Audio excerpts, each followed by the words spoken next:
This is the audio-visual tour of the High Yield Superfund site. I'm currently standing on the north end of the property on Martin Luther King Street. What you see before you is the former Wood Designs Incorporated building that was shut down in the late 80s due to the breaking of a clay cap that had arsenic contamination due to the High Yield site, which had been closed down in the mid to late 70s. Over to my left, this is the beginnings of what used to be residences. It's like walking down Martin Luther King, formerly known as Ross Street. This open area here used to be housing, as confirmed with fire department officials and city officials that were here during this time period. These houses were removed due to severe arsenic contamination. What you see to the left of the Wood Designs building is one of the former production plant buildings. This is a shell of a building. Production started somewhere around the 1920s of fertilizers, and then in the 1950, High Yield bought the Commerce Cotton and Oil Company and began to produce arsenic-based herbicides. The reason that they chose this location, as I continue to walk into the restricted area along Martin Luther King, is what you see in the background is the train station.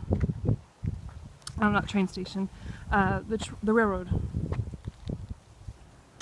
The reason this was chosen was this was actually referred to as the cotton rail, because in its functioning days, or the peak of its functioning days I should say, a lot of cotton and cotton products such as the fertilizers and herbicides that were used, that were made at the High Yield site, were directly loaded onto rail cars. In addition, in this area that I'm currently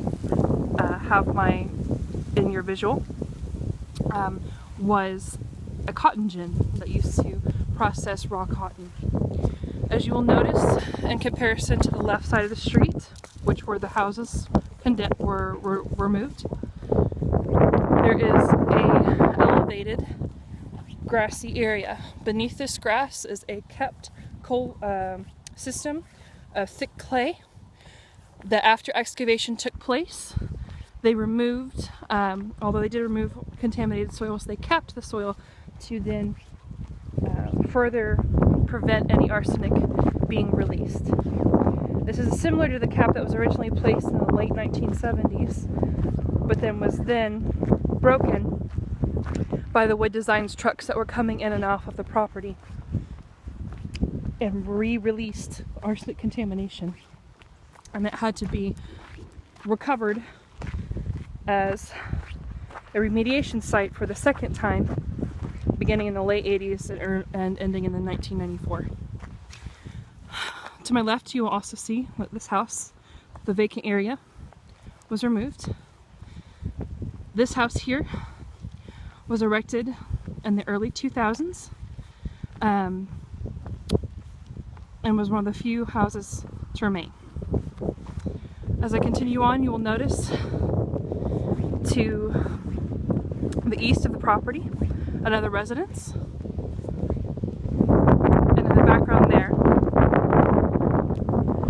as I walk around,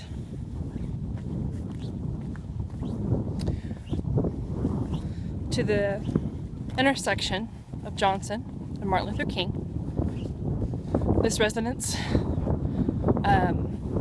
was rebuilt after remaining vacant for a number of years during the recovery period. That woody area that I'm currently showing with the culvert is Sayle Creek. This was a huge problem, as when arsenic contamination was happening, the watershed would contaminate Sayle Creek. And a huge concern with this, and why when we currently look at this drainage system, it's actually not visible to the eye, a slurry system that still continues preventing arsenic due to the fact that Sail Creek is, in fact, located very close to the contamination, which makes it easily accessible to these homes. Once again, here's another empty pad site where there used to be a home.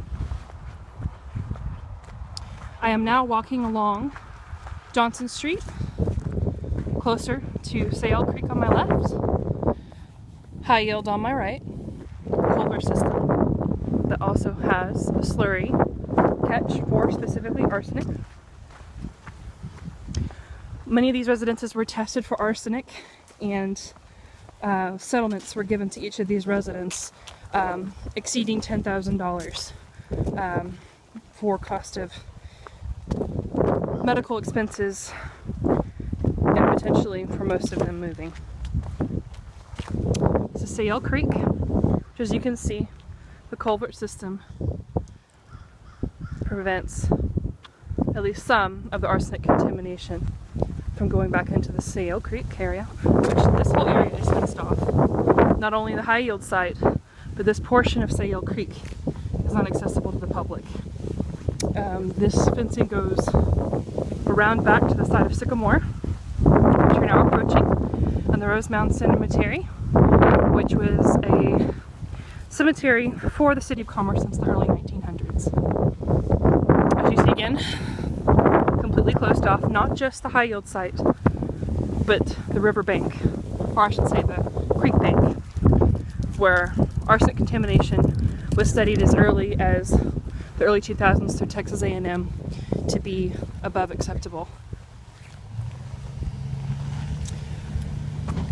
This ends the audiovisual tour of the High Yield site.